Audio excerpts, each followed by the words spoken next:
Hello and welcome to the latest This is the Music Meets podcast. I'm delighted to be joined by the Thieves for their second appearance on the This is the Music Meets podcast. The band are set to release their new single, Get Down Low, on April the 14th, and it's an absolute belter, full of great guitar riffs and bouncing drums that will have you up on your feet dancing along to. Frankie, welcome back, mate. How you doing? Yeah, man, it's good. It's good to be back. It's been a while since we did the last one. We've a little older, a little wiser. Hair's a lot shorter, so Yeah, yeah. I know the feeling there with the short hair. Yeah. So obviously we'll come on in a little while and talk about the new single. But obviously, as you know, here at This Is the Music, we obviously like to champion new bands like the Thieves. So since, as you just quite rightly pointed out, it's been about a year since you were last on. So has there been anyone that has caught your eye, or anyone else in the band at all? What, as in like new bands ourselves? Yeah, new bands like yourselves, yeah, or maybe just anyone, like if there's a new album or something like that that's come out from sort of I guess like a more established band or anything. Well, in terms of like new bands, we really like Skinner Brothers. Skinner Brothers' new album's class. Soul Boy 2's Min. I'm quite a big fan of the Lucas State. Lucas State, and we get to support them this year as well, which is amazing. It's one of them feelings you get to support, like if one of your favorite bands is like class. But who else? Honestly, to be honest, at the moment, everything in my kind of Spotify playlist and all that is very like kind of staggered. Right.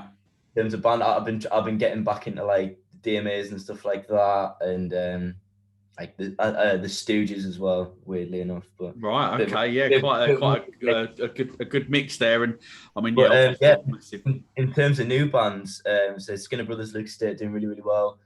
Obviously, like lads that were mates with the Shambolics. Can't really fault the boys, like, but yeah, man, that's about it for our front. Yeah, oh, great. Some great recommendations there, and I mean, obviously, you know yourself, I'm a massive fan of Shambolics, and yeah, great. Obviously, I know you recorded the new single, obviously, again up at Eggman Studios. But just before we touch on that, obviously, last year you were a three piece, and obviously now you are a four piece. You've added Johnny, who's now your new rhythm guitarist. So how did this lineup sort of change come about, and how and what sort of dynamic is it brought to the band in terms of like your sound and sort of the I guess like the strength within the band type thing? Well, sorry, this is so un-rock and roll. I should be drinking like Daniels, and I'm drinking red grape juice. But so Johnny's been a friend of ours for quite a long time. Liam works with him, but I've been going to see, like, Johnny's been in bands since I was a kid, and I've been to see his band, like his old band. He's been in a band called the Retributes. He was like the singer in them, and I used to go see him all the time. And just kind of like there'd be like a group of us from like our town that would go to gigs and like with each other and stuff like that, and meet up at gigs. And I think me and Johnny went to go see the Libertines together, and it was years ago. But again, it was just kind of like how I met Leon. We met through like kind of the local gigging scene, and with being a three piece, obviously, we liked it because like it was raw. There wasn't a lot of bands that were a three piece. Yeah. But you have like if we're talking bands nowadays, you had like the Blinders were a three piece, the Mysterines were a three piece,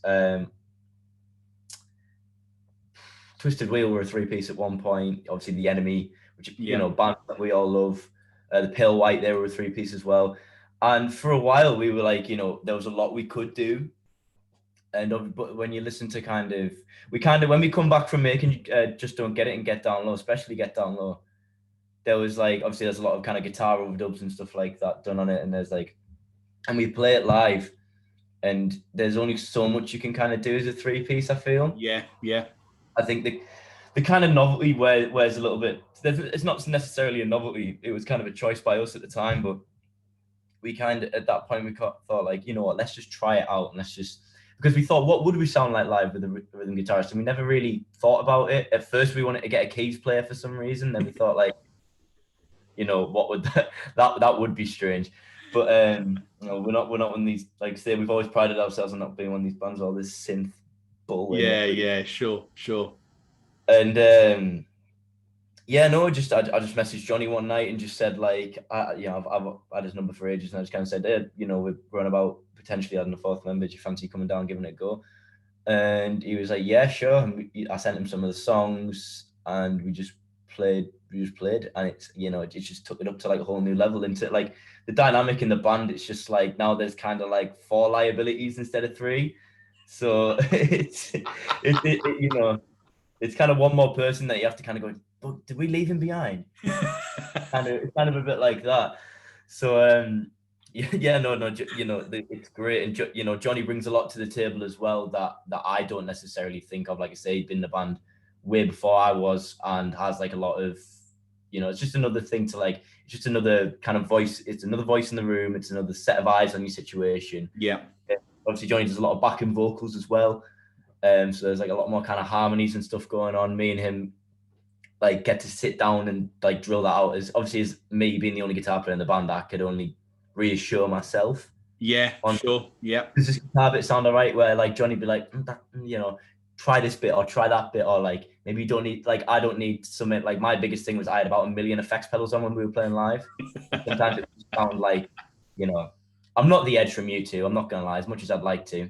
Yeah. But yeah. I haven't necessarily got the beanie out yet. But Johnny just kind of went like, when Johnny came in, it was just everything kind of backed off, but then everything kind of got pushed forward a lot more. Yeah, sure. Like we weren't trying so hard, and because we weren't, everything just sort of come a lot more natural. So yeah, I mean, I could have said that shorter by saying he's taken a lot of the weight off my shoulders, but yeah, like it's just it's just expanded the sound, like kind of anything would be. Everything just sounds bigger, and there's a lot more kind of creative freedom with it. Yeah, sure, fantastic. And obviously I think that definitely comes across in sort of like the sound.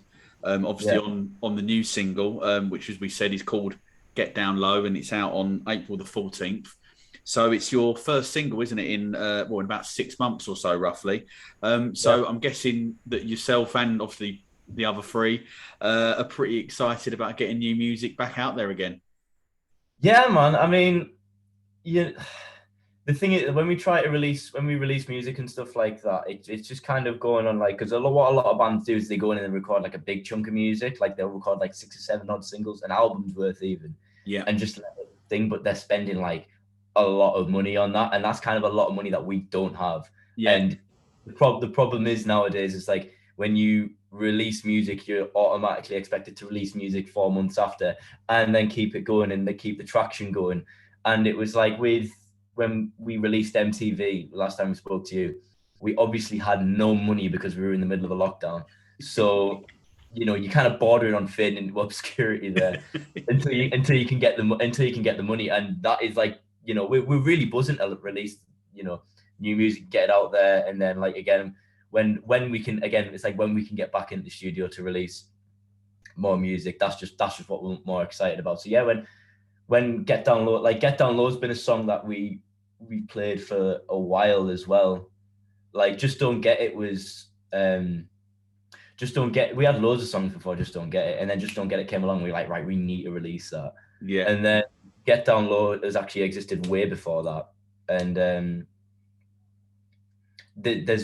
me and Liam were talking about the other day how much the songs evolved, and how much when we went into the studio, like when we wrote it, it was this, and then when we started gigging it, it was like this.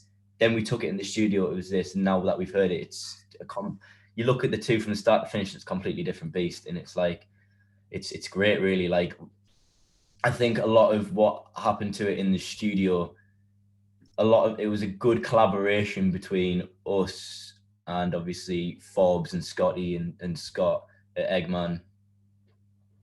And like we're just really, really proud of it. Like I said, we just wanted it to be like this monster of a song, and now we can kind of get it out there, and we're buzzing about it. Yeah, well, I'm not surprised, to be honest. So, what was the recording process like then? Because it sounds like that you actually recorded it at Eggman Studios. Am I right in saying that? Yeah, man, we did it in the same weekend as Just Don't Get It, and it was great. Like you said, the lads up at Eggman, you know, obviously Forbes and Paws from Shambolics, class. And because we kind of went up there with the idea of recording Get Down Low in Scotland, because, you know, there's a lot of bands in Scotland that we kind of noticed very kind of that they have that kind of 90s-y sound. Yeah. They have a very sort of nostalgic sort of sound about them. And we thought, well, why don't we take a little bit of that and put that into what we're doing? Yeah, sure. So that was kind of the move there. And yeah, it was great. Yeah, I remember even on like the way down there, there's like some backing vocals when the riff kicks in, which we came up with in the van on the way down, which is quite funny. We were just kind of like, right, we were like, if we get every idea we possibly can on this song, then we can just take stuff out, because I couldn't live with myself coming back from the studio, having another idea and then not being able to record it. It was great. I remember, like, it was just sort of your standard process. We had a demo. We sent the lads a demo. Leon played along to it. Then it was Liam, and then we sort of sat all day with just me and the guitar and stuff like that. And you know, the lads really helped that out. I think like I said, what I can remember from the studio experience that was quite funny is we were all really, like, me and Forbes were really ill. Right, okay. So, like, Forbes would be like sat at the computer doing something, then he'd go out to like the next room to make a cup of tea, and I just hear him like coughing up a lung in the other room. Yeah, which I guess he's fitting in with his recent hospital visit and stuff. It actually had like nothing to do with that. When we both got back, it turned out that we both had caught COVID. Oh no! Yeah, and it was like in the height of it as well. And I remember just kind of texting him, being like, oh, "Guys, you know, I'm really sorry. I hope this doesn't affect the Shams, but we've all caught COVID." And he was like, "Oh no way, so have we." Wow. But I think it was because he's like, but apparently mine was like a week before yours. I was like, well, mine was like, so we probably caught COVID at the same time and then brought it to each other. Yeah. It was actually like, I was really like, oh my God, they're going to go absolutely ballistic because they've had to cancel gigs. We've had to cancel gigs. We're like, ah. But he was just sort of laughing about it. Like, that, what are the chances of that? And like I say, I think it was because it was the first real studio experience we've had where everything that we've done up until Just Don't Get It, we've done off our own backs, really. Yeah, sure. Like Bulletproof and MTV, we recorded them ourselves. Like Sarah, what I remember saying in the MTV interview is I recorded the vocals in my bedroom. Yeah, no, I remember. Did it all that in my bedroom. But yeah, with that, it was just good to be in the studio with like people who are also in a band. I feel like that really helps, because they also have like something to bring to the table. Yeah, sure. And yeah, there was just like I say, everyone was just kind of throwing ideas out there. Like, I'll be throwing something out there, and then like Scotty be like, "Oh, why don't you try that?" Like, a really big contribution was Scotty played keys on the track, and when Paws played keys on the track, that was because we said we wanted something like that in there. Yeah. And Scott was like, "Oh, because obviously they just got back from gigs, so they were like, oh, my keyboard's just back there. I can plug it in if you want." And we were like, "All right, yeah. Why not? Let's see what can happen." And yeah, sure. Yeah. I mean, it's, as you say, it sounds like a great idea to have, because they've obviously got the ear for it as well, so to speak. Yeah, man. To try and, you know, sort of, I guess, encourage you with this idea, or to try and push something a little bit further forward, or no, don't go with that type thing. Yeah, they were like I say, with the creative process, they weren't necessarily like trying to direct us in any sort of way. Like, they weren't saying from what I've seen with like other interviews with the bands, a lot of time that sometimes the producer can get a little bit too involved. Yeah, you know, it's like that classic thing of Phil Spector when he held a gun to Leonard Cohen and said, and tell him like thinking over, he's gonna blow his brains out. Like, I assure you, it was nothing like that. You know, Forbes had a shotgun, but like, you know, yeah. No, it was nothing like that. He was like, "Oh, well, why don't you try?" There was a lot more time to experiment because we booked the studio out for a day. Right. Okay. Whereas, like, when we did, I remember years ago when we did Bide Your Time and stuff like that. Bide Your Time, Full of It, Say It To Me and Come Back For Me were all done in a day. Right, wow, fast. Four songs were done in a day. And I think you can kind of tell, I personally can tell the difference, but that's because I like to nitpick the bones out of everything. But like you can kind of tell with that there's been a bit more time in the arrangement as well as the production taken. And yeah, no, it was just like it was a great day. I just like to say we got to just like have crack, sit and just kind of go through stuff and kind of just dissect the song down to the bones, build it back up again, and just make it into a completely different beast. And yeah, fantastic. And as you say, Forbes and Scotty are obviously top lads as well, and it's great to see the studio flying as well up there. And if you are watching this podcast before Get Down Low is released, as I say, it's out on April the 14th, then click the link on the episode bio, because we've got the pre-save link even there for you as well to help the Thieves out. So obviously one of the things we spoke last time was obviously about live gigs, and obviously that was clearly null and void due to COVID. But obviously we here at This Is The Music have been keeping a very close eye on the Thieves, and obviously you've had some pretty big support slots obviously with the Claws, Pastel, and Jack Fletcher band, as well as obviously your own headline gigs as well. I mean, what's it like getting back out there on the road again after that sort of, obviously not for your own fault, but that sort of pause in the live music scene? Do you know what? It was just immense to get back out there. I remember one of the first gigs we did when we come out of lockdown was it was close. I think it was it was just before, because when we'd gone up to Scotland, obviously lockdown was still a thing. So when we come back down, we were gigging again, and it was really funny. One of the first gigs we did was like an all-day festival in Stockton, and like a couple of days before that, I just had my wisdom teeth taken out. You don't do things by halves, you boys, do you? And like my mum was like, she was like, you can cancel the gig if you want. The lads were like, Frankie, we do understand. And I'm there with like half my face like this, like we're kind of melting away. Like we're doing the gig. So like, I remember like rocking up to the gig. I looked like Two-Face from Batman, right? Like just proper, just this side of my face was just messed up. And it was really fun. I still had like stitches on the inside of my mouth, and I had to like sing, and it was like possibly the most painful thing I've ever done in my life. But we were like, stuff it, we got to do it. Like, and I just remember like I would say when we got back out there, like obviously there was a lot of stuff like the testing you have to do before you go into a gig, and there was still a lot more precautions. And when we first started doing that, it did really feel like we were kind of still in lockdown, but it did still kind of feel, I think we just got eased into it a little bit better, instead of it kind of being like a trial by fire and everyone kind of jumping at each other and licking each other's faces and all that rubbish. So like now we kind of settle back into it, I think it's, like I say, it's really, really good. And again, like say with Johnny involved and the dates you just like, I'll say like the Claws gig, that was really good.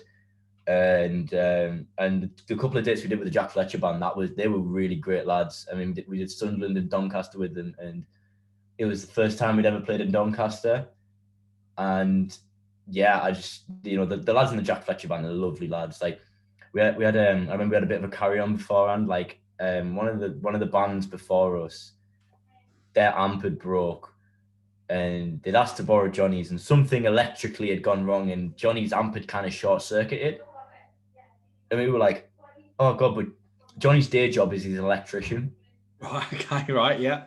So he kind of went to the wires and did it all on the band on before us. They were like, take it to the shop, get it fixed, we'll pay for it. We're so sorry, blah, blah, blah. Do you want a pint? They couldn't have been sounder about it.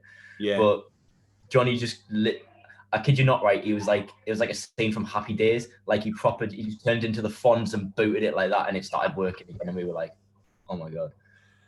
But yeah, like getting back out there, like when we were a three-piece, it was just fun to get back out there. And then when Johnny kind of come on board and we were gigging, it was just, it was because Johnny kind of joined after Christmas, and what was his first gig was when we played the NE Volume Bar, and we've got quite a good relationship with the guys there. Yeah. And they've put us on like that. When I say I had my teeth taken out, that was a gig at the NE Volume Bar. That was an all day we did there. We did a social distance one during lockdown, and they even said like the sound now it sounds like just on another level. So like I say, just to get back out there and to like kind of show people what like it's kind of a little bit more true to the record, like when you listen to all the songs and stuff like that. Sure. Guitar player there, it's just great to kind of get back out there and give like a really good representation of what we're about. Yeah, definitely. And it sounds like it must be quite nice as well to get just mentioned there the feedback that you've had from the venue regarding the sound, and that must be quite a good reassurance for the rest of you guys in the band to think, right, this is how we think we sound, and you've actually got someone going, yeah, do you know what? It does. So hey, great stuff for you guys.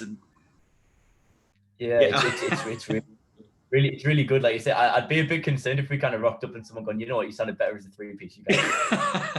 Yeah, that could be a bit awkward. That'd be quite funny actually. Yeah. It's like when we kind of get all these things where they were like, oh, they're just another guys who want to be the Jam or something like that. You know, like I get Frankie wants to be Paul Weller type thing all the time, and I was like, but I'm Northern, no, I don't. So obviously on the subject there of live gigs, you've been added to the bill of to a couple of sort of high profile festivals, haven't you, in the next few months? One being at Stockton Calling, and the other being Hardwick Festivals, which the latter is being headlined by Stereophonic. So can you tell us what it means for you guys to be playing at these festivals? Well, for Hardwick Live's obviously in Durham, and we're all from County Durham, so that one to be playing in our own backyard is like insane. Yeah, I've been going to that festival since I remember going to see Ocean Colour Scene there, and Pete Doherty was on beforehand, and Pete Doherty threw his guitar into the crowd, and somewhat his violin player threw the tambourine at the crowd, and I'd seen like 15-year-old kids go and fight over it, and then like, you know, I just said like that whole time, I really want to play this festival, you know, like it's in our backyard, it'd be so special to us, and now that it's actually become a reality, it's like I say, it's kind of a nice. Is the term coming full circle? Yeah, coming full. Yeah, that's it. Yeah. It's kind of a very full. It's a full circle moment, really. From saying like, say when I was 15, to being like, I want to play this festival, to being like I'm like 19 now, going like, I'm playing this festival. Like, it's great. And with Stockton Calling as well, like Stockton Calling's great. Like I haven't been to one yet. I've been wanting to go. When I went to the Gathering Sounds Festival in Stockton, that was really fun. And yeah, like I say, it's a really esteemed festival. We're on some really good bands. You know, Skinner Brothers are playing there, Shams are playing there, the Shakes are playing there, the Mysterines are playing there, and the Pigeon Detectives are on. But I think we clashed with the Pigeon Detectives, which is going to be. There's only, as much as I like the Pigeon Detectives, there's only one choice, really, isn't there? Yeah. I'll say it. It's all right. It's fine.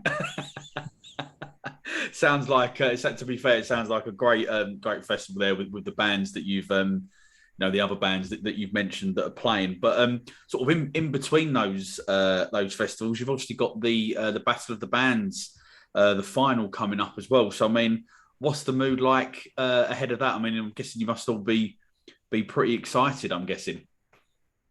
Oh, we're bricking it. No, no, I think with the Battle of the Bands thing, yeah, I mean, when we kind of went there in the first place, we didn't really expect to get anywhere. Yeah, because we asked to. It's like an invite only type thing. So we asked to do it, and Jimmy Mark, who put it on at first, was like, you know, I don't really know you guys, blah blah blah. And then like a band had dropped out, and he kind of gone, do you want to do it? And then we were like, yeah, you know, what's the worst thing that could happen? And you know, Jimmy Mack is like, he is the boss, like sort of all hail to him. He's an absolute like don. And we got there and we played, and he just kind of come off stage and he was like, what have I been? I don't want to sound like that guy, but he's like, what have I been missing out on? This is amazing. And after that, we won the kind of qualifying rounds, got through the quarterfinals, won the quarterfinals, and then it got to the point where something happened where we couldn't do the semi-finals for some reason, and we were like, we got this far, it's all right. And then something had come around with the with the rearranging of everything, and Jimmy just kind of I'm going to put you guys in as a wild card for the final, and we were like, thank you. All right. We were like, okay.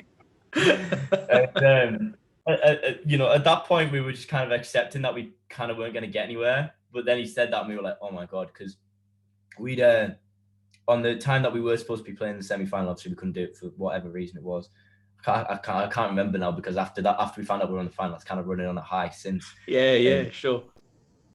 Jimmy was doing, he's the tour manager for the Blinders, so he was doing the Cribs. They were on tour with the Cribs.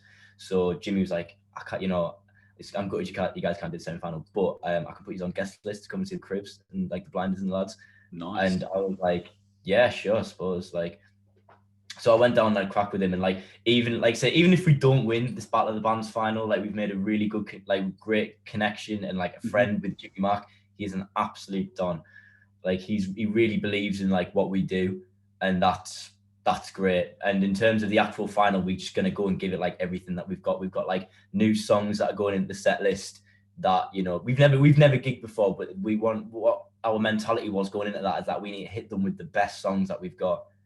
Like, yeah, the best songs. Like, I don't want to be playing material from 5 years ago when I can write a song that trumps every song in the set list now.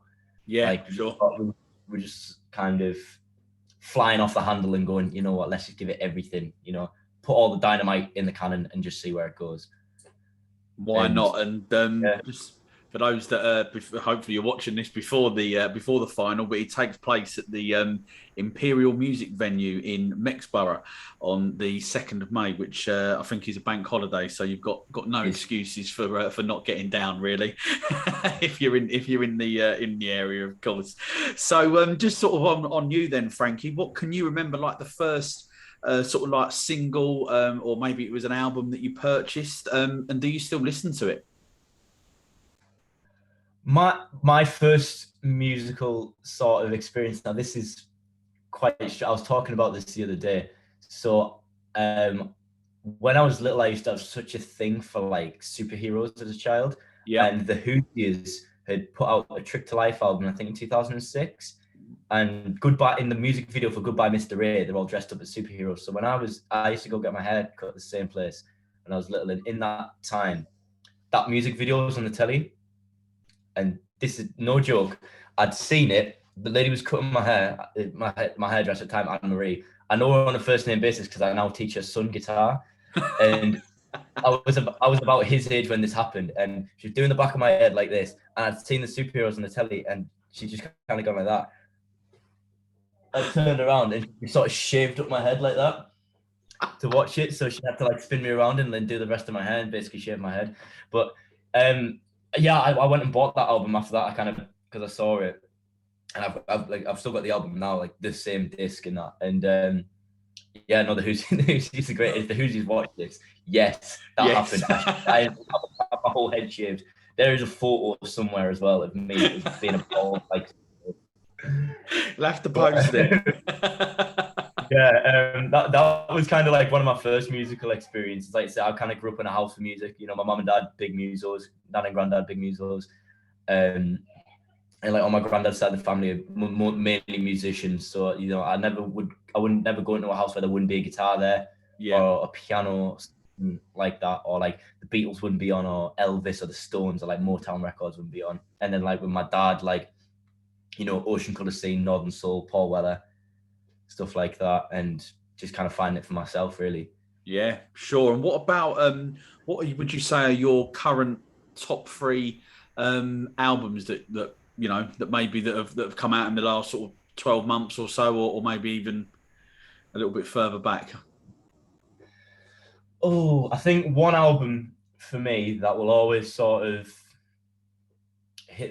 would be like the be all and end all for me. The Stone Roses' first album. That was one of the ones that really, really sort of just blew me out the water the first time I heard it. And I used to play that like on repeat through like most of my teens. Yeah. Like I say that like I'm way out of them now. Like I'm still technically in them up until September, but like, you know, I do talk like a 30-year-old man trapped inside a 19-year-old body sometimes. Like everything's. But like probably from the age of about 12 to even now, I still listen to it now. It's a great album, and I think I've not got it somewhere on my shelf here. I'm trying to look, but yeah, that's the Stone Roses' first album will always be one that just really just now is more like say a bit nostalgic.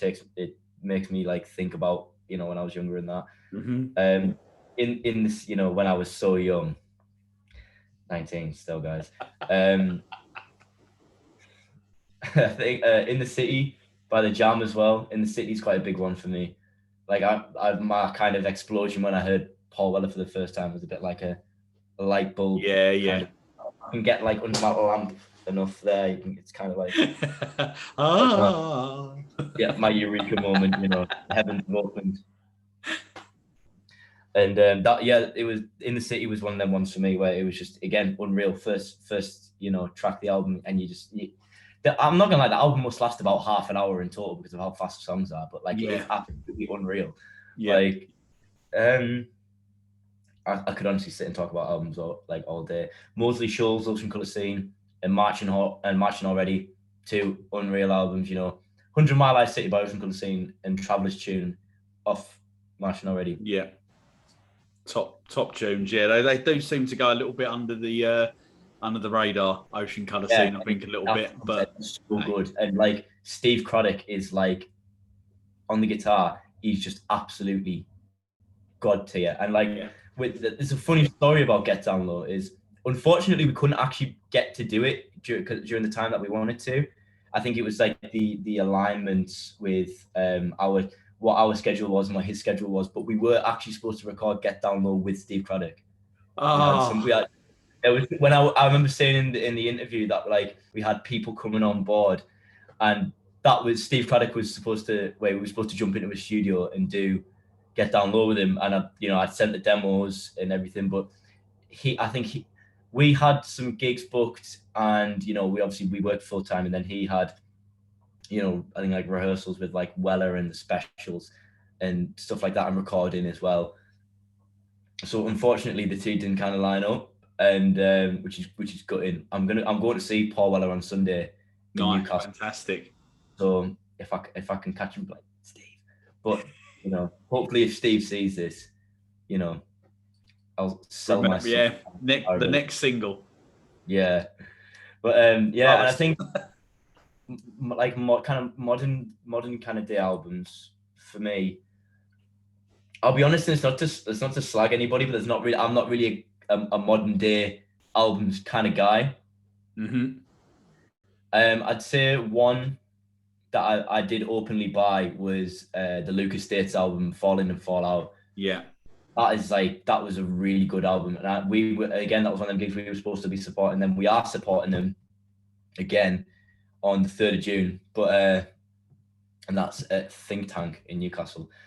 And we were supposed to be supporting them at the Riverside, but Leon had caught COVID again, and we couldn't do it, which was gutting because they're one of my favorite bands. So I went to go see them, and just anyway, like if I wasn't going to be playing with them, I was going to see them anyway. It's like a fan. Yeah. And then I bought the album there, and it was, you know, they're really like I like what they're about. Yeah, great, really good band, really good band. Yeah, they are. Yeah, and like seeing it like live as well. They're one of these bands, like I say, don't have backing tracks, don't have anything kind of. It's just them. Yeah, the best way.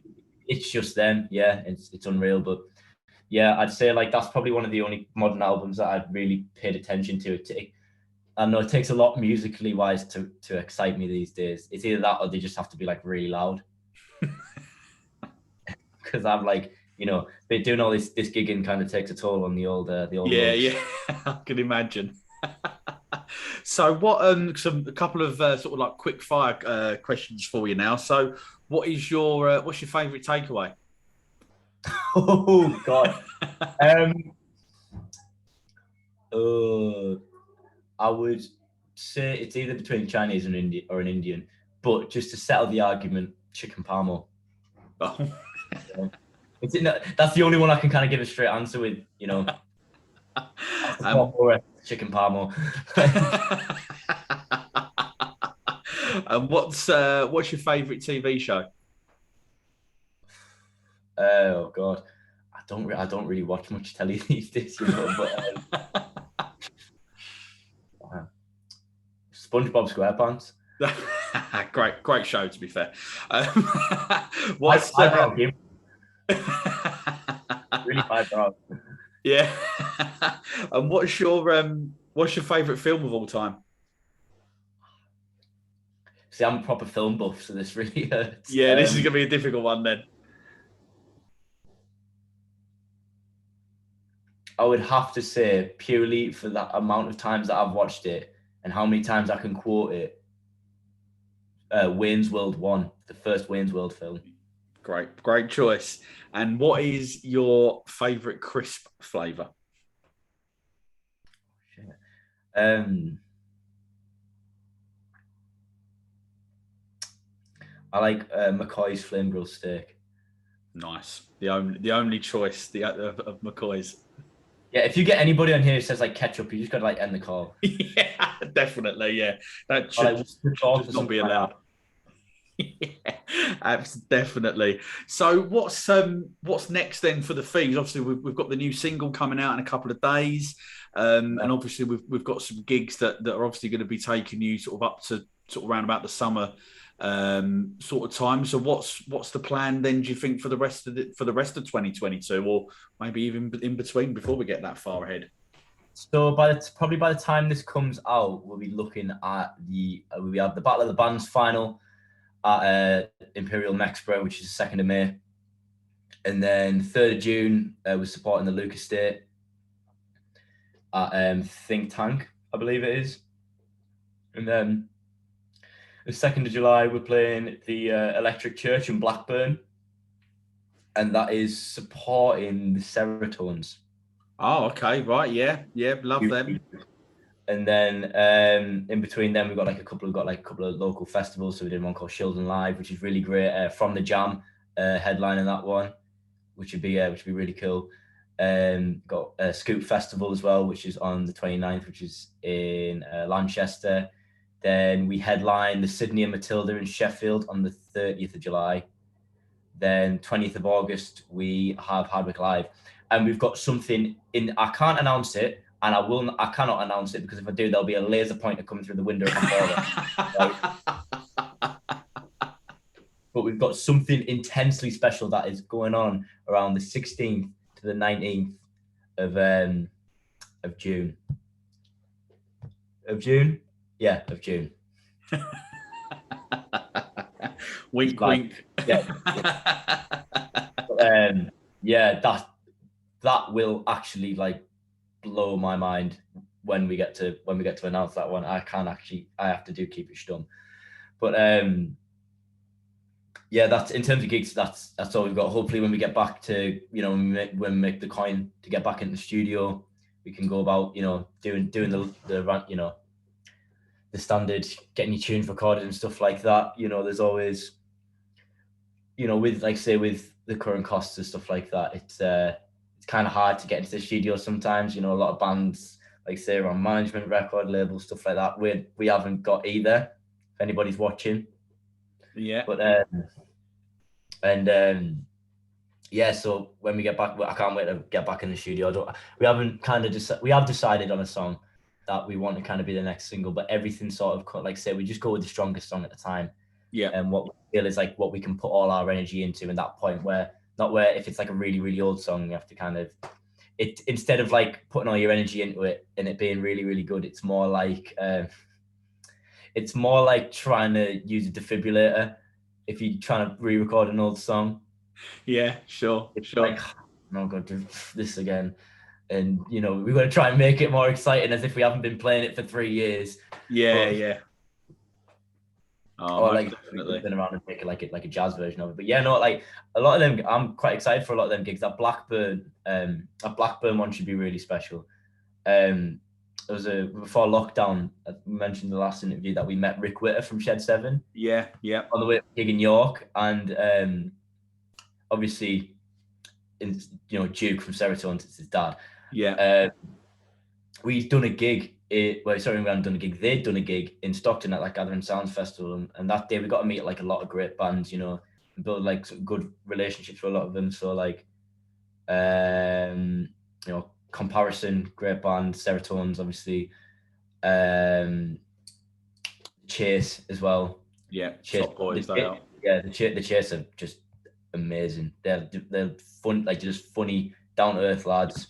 Can have a pint with, get on with it, And like obviously a lot of other bands there as well. I'd like to try and list off nearly every band that were playing there, but I did have a bit to drink that day, so all I can kind of remember is me and Elliot, the guitar player from Comparison. Me and him, I ended up like bench pressing him in the crowd or something like that. But yeah, speaking of which, on the 23rd of April, we're playing Cafe Indie in Scunthorpe with them and a band called Silver Bars. So that should be fun as well, But on the day I'd met Duke from Serotonins, we'd gone on, we were talking, and he's like, "Oh, you're the Thieves, aren't you?"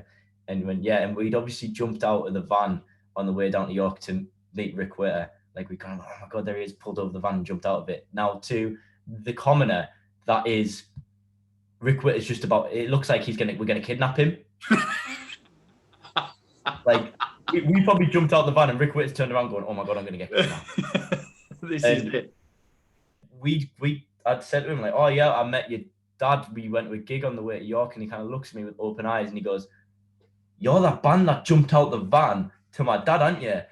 And I was like, "Yeah, how do you know?" And he went, "Oh, he talks about it like all the time." And I was like, "You know what?" And he went, Yeah. He says when he goes on about bands and like he says, "I'll never forget this time this one band saw me on the side of the street and jumped out the van just to come and get a photo with me."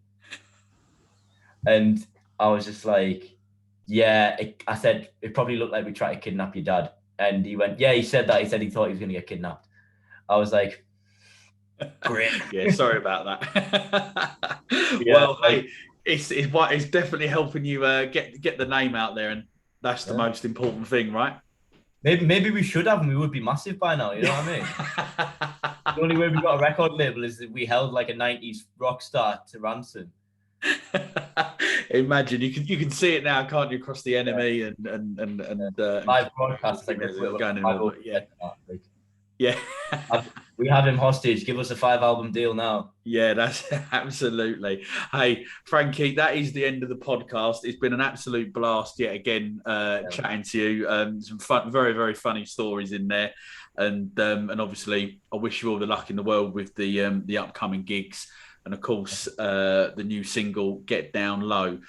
Just before you go, can you let the listeners know where they can find the Thieves on social media? Yeah, so you can follow us on Facebook, Instagram, and unfortunately, no, I'm joking, TikTok at Thieves Official UK, and you can follow us on Twitter at the UK Thieves. And depending on when this is out, you can pre-save the song now. The link will be in our bio. But if it's out, if the podcast is out after we release a single, then go and stream it now.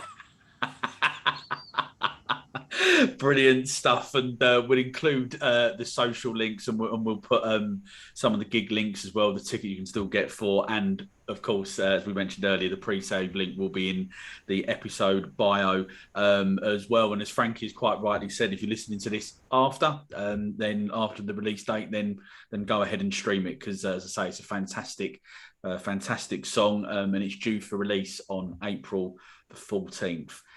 All that leaves me to say is thank you to everyone for listening to today's This Is The Music Meets podcast. Don't forget to hit that subscribe button to receive notification of all future podcasts. Frankie from the Thieves, thanks again, mate, for coming on.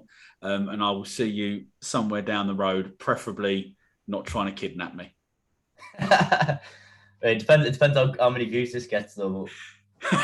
We'll have you whacked if not. We know people. Love it. Thank you very much.